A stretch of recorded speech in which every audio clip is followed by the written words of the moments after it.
Hey, it's Coach Rock here from Revenge Basketball, and in today's video, we're going to talk about what you should do if you are afraid to face tough defenders when you're dribbling against them. So this is a big problem that especially young players have. I had this problem when I was younger.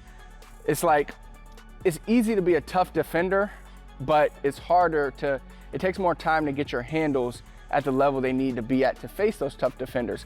That's why, like in the NBA, you don't really see that much pressure happening because we're at the level in the NBA, right, where the guys' handles are so good, the defense just can't compete with the handles. But because it takes time to get your handles up, defense, you can get here when you're at a young age. If you just hustle and you just have good footwork, you can shut down pretty much anybody because they don't have their handles at the level they need to be at. But once you start getting to the higher levels, eventually the handle surpasses the defense, and there's no amount of pressure that you could put on somebody to really affect them. And in fact, it'll become a negative against you, and they'll be able to use that pressure to beat you. That's why you rarely see guys in the NBA ever face full court pressure, because there's really no point. But at a younger age, you see it all the time, and that pressure can eat you alive. So in today's video, I'll be showing you some things that you can do to help you kind of mitigate some of that stuff and help you just be more secure with the ball, prevent you from turning the ball over, because we know it's important. Like if you can't handle the ball against pressure, you can't be a great point guard or guard. You can't run your team if every time you get the ball, defense is making you cough it up.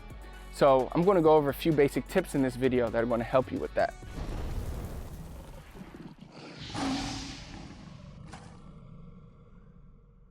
Now the first tip is when you're at home practicing, practice pounding the ball hard. In all your stationary drills, all your regular drills, overcompensate the pound when you're working on it, because what that does is it helps you be more secure with the basketball. Basically, the less time the ball is out of your hand, the more time you'll be able to secure it. So look how fast that is. Ball's out of my hand for a split second versus that. Just that little split second of a wait gives the defense time to pluck the ball, to come attack you, to do a lot of different things.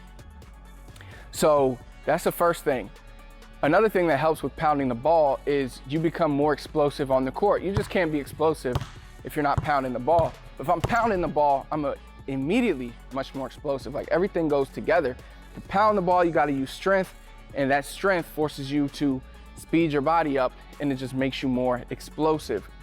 So that's the first tip right off the bat. Every player can improve right now if they just practice pounding the ball harder.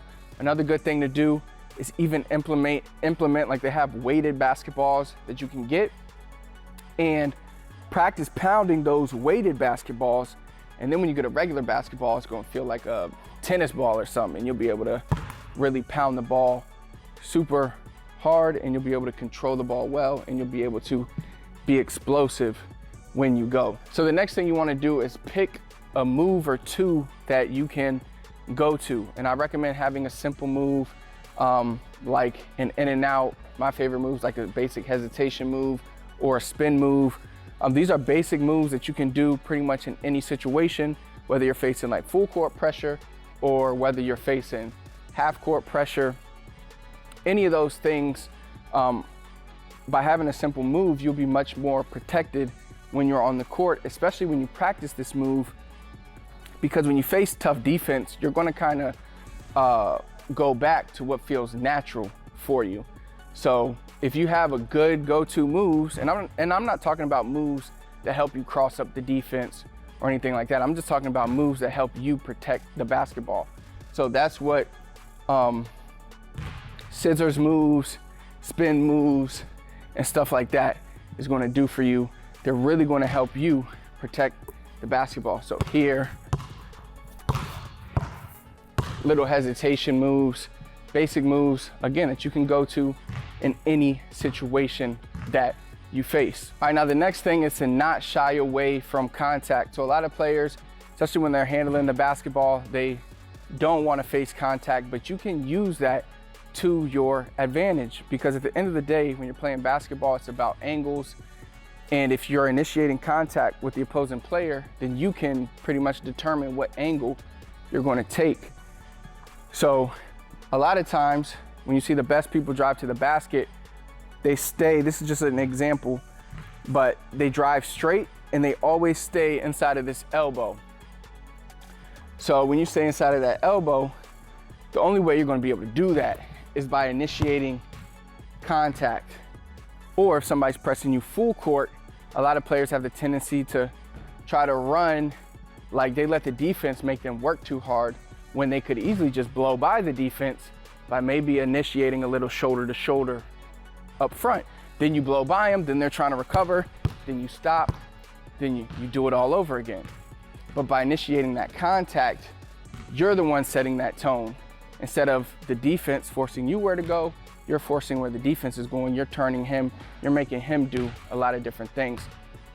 So that's the key here. Those are a few tips that you could take with you to handle tough defense. So remember, pound the basketball hard, find a go-to move, and initiate contact. And put all those three things together, because at the end of the day, you want to be pounding the ball hard on all your moves. You want to be using moves like the basic scissors move, in and out moves, and then kind of using a swim move to initiate that contact and blow by your defender, get by your defender.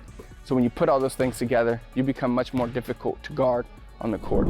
I hope you found this video helpful. If you enjoyed it, do me a big favor, hit the thumbs up for me, comment below, let me know what else you need help with. Last but not least, please do not forget to subscribe to the channel, turn on notifications so you never miss another video. Until next time, I'll see you then.